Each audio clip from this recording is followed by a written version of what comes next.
मंचस नाटक जड़े देखुचंती नीरव दर्शक होई भल मंद केते अभिनय अछि केवल जानती से।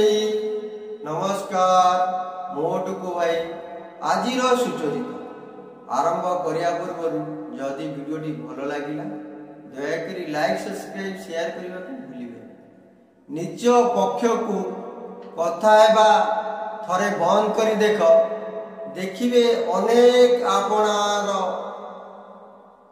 पर होई सतरे केही नुहे कहार।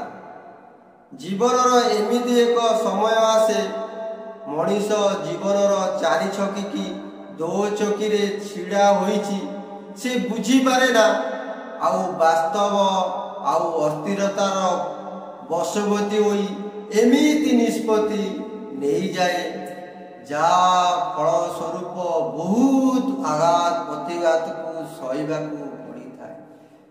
ठीक कथा बुझिबा बेलकू सबू ओल्ट पालट हो जाई थाए। तेणु मन को आयत करी विपद समय रे धैर्य सह परिस्थिति को सामना करिवार निष्पत्ति आवश्यक। चेहरा को समस्त सुंदर करती हेले कई हृदय को सुंदर करती ना। टाइम मिलिले हृदय को भी सुंदर करिया को थोड़े ट्राई करिबो कारण दुनिया रे सुंदर चेहरा तो मिली जीवो हेले सुंदर हृदय मिलिबा बहुत कष्ट। जय जगन्नाथ। आपनका दिनटी मंगलमय।